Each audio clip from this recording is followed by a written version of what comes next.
Hey everybody, it's Highly an Alchemist, and welcome to the first bonus video of Let's Play Banjo-Kazooie. So, we are back at the entrance of Grunty's lair. I guess since we've pretty much done everything in there, yeah, just take a look at the picture of Grunty again, since, you know, just to remind ourselves that we really did whoop her ass this time. But, you know, we've been in Grunty's lair for way too long throughout the entire Let's Play, so we don't need to be in there. Let's go and leave the place, and now we're back in Spiral Mountain. Wow, it sure has been such a long time. We were only here on the start of this adventure.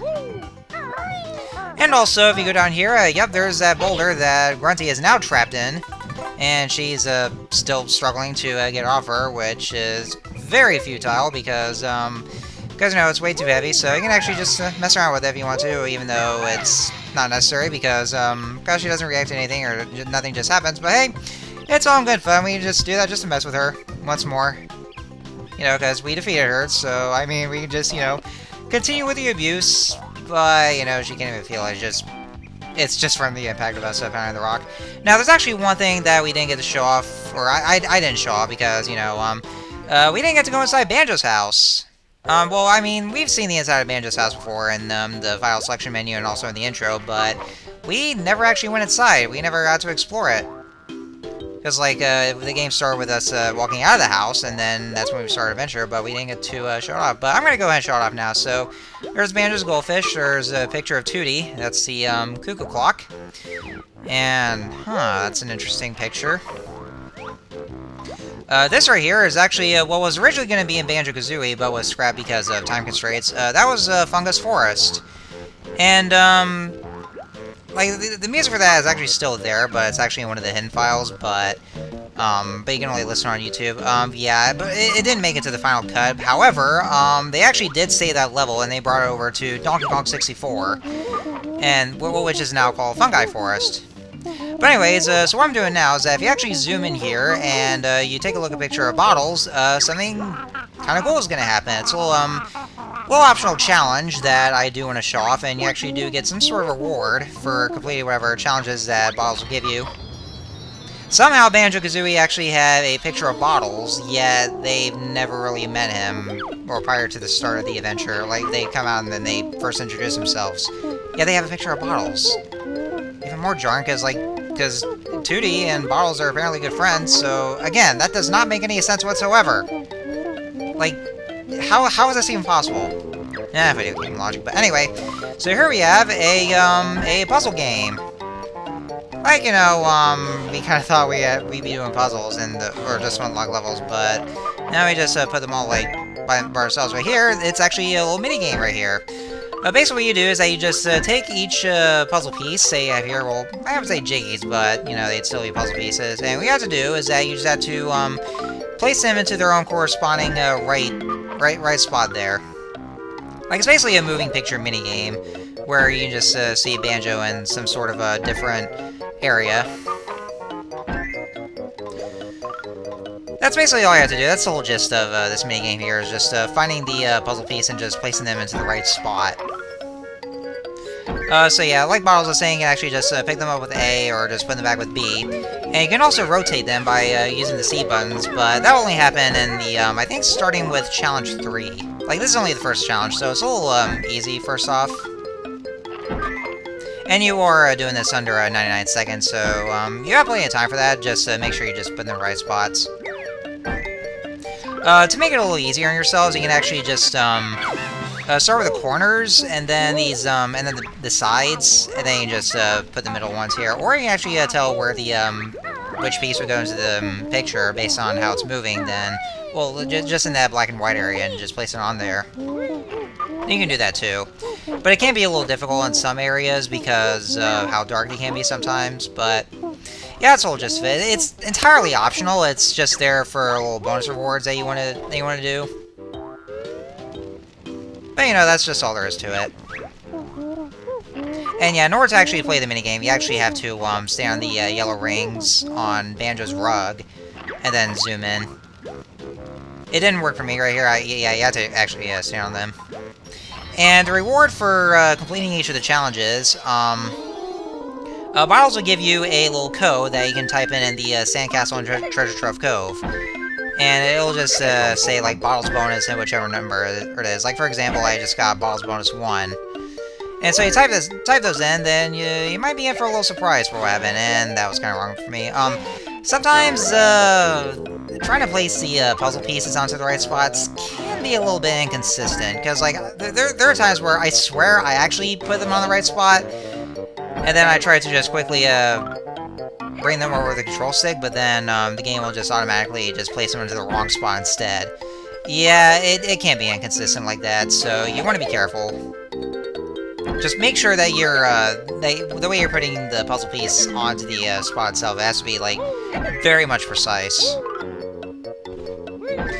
Alright, so there's challenge 2, and there's about, like, 6 challenges. Well, actually, spoiler warning, there's 7 challenges. I think there's 7. Because there'll be, like, 6 challenges at first, but then there's actually a 7th and final challenge. Actually, yeah, I was right. There's a total of 7 challenges. I was just thinking back for how many of those puzzle challenges to go through, and then just remember the actual number. Alright, what we got this time is a bottles bonus 2. So yeah, it just kind of goes up for like bottles bonus, and then whichever number comes next. And so now we're at level 3, and this is actually where things get a little more challenging. Where this time, the puzzles, or the puzzle pieces, will now be in a different direction. And this is where you actually have to rely on the C buttons to just to rotate them, and to make sure that they're in the right places. They might be a little easier to tell this time because these pieces would have to be exactly the same, like the way they are for those other challenges, but they kind of look a little off. Then just make sure that you just rotate them to where they just look right. Alright, this one we're basically in the captain's cabin in Rusty Bucket Bay, and we're basically watching Banjo basically getting his ass handed to him. Yeah. I mean, you could have just immediately just go and kill those seamen Grublin, but you choose not to, and so you're just gonna continue hurting yourself. I mean, like, I know that Banjo's not really the sharpest tool in the shed, but still, I think you probably have a better idea. See, look at this! He's still getting hurt! Constantly getting hurt right there, just why? But anyways, so yeah. It may get a little more challenging, but as long as you know which pieces would go in the correct spot, then you should be fine. I usually just finish by right around when there's 40 seconds left. But that's pretty much all I want to show. I just want to basically get to where challenge 3 is and show off where you can actually rotate the puzzles. But and that's about it. This is where that's where I decided to start from here. That's pretty much all I wanted to show off from you. And I'll just do all the others off screen and then just show off the final challenge. So here we are back in the Sandcastle in Treasure Trove Cove. And now let's go ahead and bring the Bottles Bonus codes into play. So let's start with Bottles Bonus 1. And we'll just see what happens. Oh, by the way, both those bonus videos that I have to, that I'm using actually does involve constantly going back to the, Sandcastle and Treasure Trove Cove, because they actually do involve a lot of cheat codes there. Well, not necessarily cheat codes, but basically just, like, codes in general. Yeah, that's actually what's going to be in a nutshell, so, yeah, it's like, you know, code bonuses. Alright, so Bottles Bonus 1. Oh my god, my head is big! What have you done to me? I have such a huge ass head! But yeah, what happens that, like, basically the reward, quote-unquote, is that after typing in those bonuses, you actually get cosmetic changes, or like deformations, if you will, for what happens around in Banjo's body. So yeah, that's basically what happens, and yeah, if you want to cancel this out and go back to normal, then you just type in a no bonus. Okay, I was trying to say that, but like, I kind of lost my train of thought there. But yeah, just type in no bonus and you'll just go back to normal. And I think this also applies to transformations as well, but I haven't really seen this before. Although I bet they'd probably be hilarious. And different things can also happen if you type in the other Bottles Bonus codes. This time we're gonna go ahead and type in Bottles Bonus 2.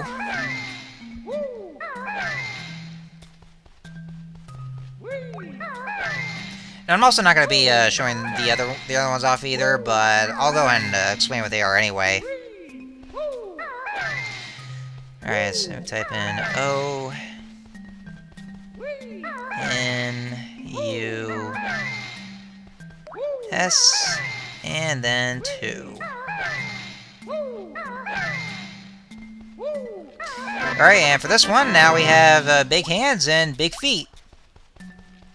Ugh, man. It's like Banjo doesn't even wear shoes, but like, yeah. Although he could probably perhaps wear the same kind of shoe size that Sora wears. And now we have Bottles Bonus 3, and what happens is that Kazooie's head actually gets big, and she has bigger wings.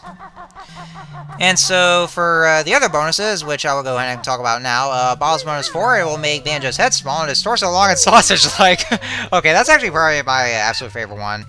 Bottles Bonus 5, it makes Banjo's head small, his hands and feet large, and gives him a sausage body once more. And then the last one, which is called Big Bottles Bonus, which you'll explain right now, it actually basically combines all the other bonuses, like all the other deformations, into one. So, like, pretty much, like, for instance, makes Banjo's head, hands, and feet, and Kazooie's head and wings large. So, yeah, basically just all into one. And so, you would think that we've pretty much got all the challenges in. Yeah, I got no more games Let's Play. However, if you go ahead and zoom in once more, yep, it turns out it was a big psych right there. Because here we have one final challenge. This is probably the most challenging one yet, because not only it does involve lots of puzzle piece rotations, but also, once we get into the challenge itself,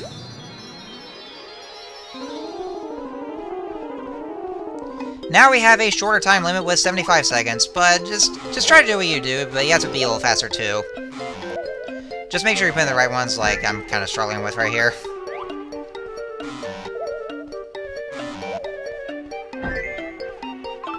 So yeah, it's like pretty much optional, but I mean, it's a little, it's actually kind of a neat little distraction you want to do, because, you know, because we've collected a lot of Jiggies, and you would think there might be some sort of puzzle challenge, but, you know, there is, so it's a nice little distraction there that if you want to, like, just do some sort of like, you just want to check out for yourself. Oh, you know what?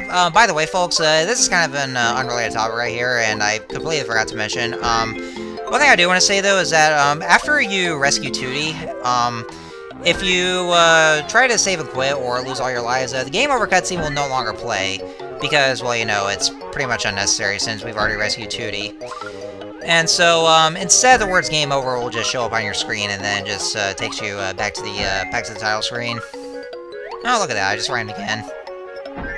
But yeah, I just want to go ahead and bring that up right there, to those of you who may not know already. Which, then again, it makes a lot of sense, because, you know, we've already rescued Tootie, and so there's just no need for a game over cutscene. And look at that, I actually did it on my first attempt, because, like, when back when I played this game as a kid, I had so much trouble, because I kept running out of time and just trying to figure out where the pieces go. Oh, no, we did not cheat. Shut up. And yeah, by the way, you actually can attempt this at the beginning of the game. Like, you can actually attempt this anytime, but the cheat codes won't be available until after you unlock Treasure Trove Cove, and also the Sandcastle itself. So that's where it can really come into play. Alright, so now that's all the challenges. That's all 7 of them, and so we're pretty much done. I don't think we can ever replay them. And now the new code that we have is now Wishy Washy Banjo. Doesn't sound like some sort of boss. Maybe it is, but let's see what that entails. I wonder what's going to happen this time. Just typing in Wishy Washy Banjo. Well, let's see. And okay, yeah, the Y's right over there. I was kind of like going around just to search for it.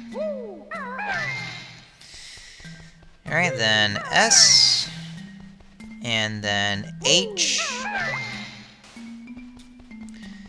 And there's Y.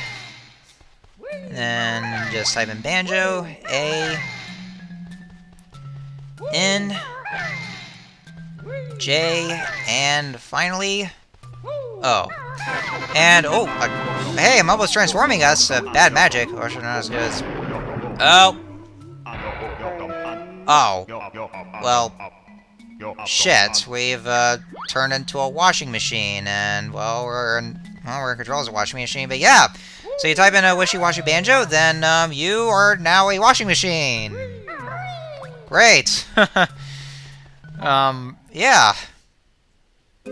So basically, with a washing machine, it functions the exact same as Banjo himself. But there are drawbacks to it because I think, as Momo may have already mentioned, you won't be able to. Well, let me see here. I think that's pretty much sure what he says. I'm actually literally looking at the Banjo-Kazooie wiki just to look at this because I think it's sure he says that you won't be able to unlock the new worlds as Wishy-Washy Banjo. Okay, so yeah, basically, let's see here. Okay, yeah, now I see here. So, what happens is that while you're a washing machine, you basically have access to every single, all the moves right here without, I guess without being, without having been taught from bottles. Like, you can actually, go through the, you basically go through dangerous areas, so that way there you won't be able to put on the wading boots or the turbo trainers or the running shoes, which means that you actually can be able to go across dangerous areas like the swamp water and Bubbleboo Swamp, or other dangerous areas, but you won't be able to put on the turbo trainers. So for certain challenges like where you have to hurry and get there in a short limited time, then you wouldn't be able to make it, so that's why Mumbo's saying that this transformation is not as good as a regular Banjo-Kazooie, so it's pretty much impossible to go through all this as the washing machine. And yes, you can actually still fly, so yeah, it's actually pretty funny to see, like, a flying washing machine, like, wow. Okay, that's kind of silly there. Yeah, imagine seeing a flying washing machine, it's really just flying around there, you're like, what the heck, what's going on here? But yeah, with all that, there's also the other limits where the other limits that you're unable to do. Like, you won't be able to hold things like Blubber's Gold. Your attack range is reduced, and you won't be able to wear the running shoes or the wading boots. So yeah, those are basically the only kind of limitations for Washing Machine Banjo, and that's why Mumbo's saying it's not as good as regular Banjo-Kazooie. Because with that, then you won't be able to beat the game just with that. So it's a nice little bonus. It's kind of funny to see though, but but with those limitations, yeah, you don't want to stick with that. It's just not very good. And yes, another thing I wanted to add, like I've actually mentioned, this is actually one of those possible accidental transformations that Mumbo will try to transform you to. Like, it actually happens at random. Like, you just go into Mumbo's hut and you try to activate your transformation for the world itself. And then basically what happens, like sometimes very randomly, Mumbo will accidentally turn you into a washing machine. You actually see that right there. And then like it's just by complete accident. And he'll just say that Mumbo's loincloth is all dirty. And then it was like, oops, my bad. And then he turns you back into the regular transformation for the level itself. It's actually like just like play for comedy, basically. It's pretty funny, or just funny to see. And yeah, like I mentioned in the other instance with Mumbo saying he'll turn you into a T-Rex, but then that'd just be the cheap way and you'll just save it for the next game. And yes, like I said, those are actually hints for Banjo-Tooie, because like, spoiler warning, those two transformations are going to be the actual transformations in that game, but more on that once we get to there. Speaking of which, I'd say I would just go ahead and end this bonus video off, and the next bonus video is where we're going to be covering Stop and Swap. Basically, with Mumbo saying that they're just the hints for Banjo-Tooie, and I'll go ahead and go over those. Like basically the cheat codes for them. They do require cheat codes, so we're going to be going to the sandcastle floor a lot. Well, I mean I'll be going there, but it'll just be off screen because I don't want to take too much time. But yeah, for the next bonus video, or the second and last one, we'll be doing the stop and swaps. So until next time, see you guys later.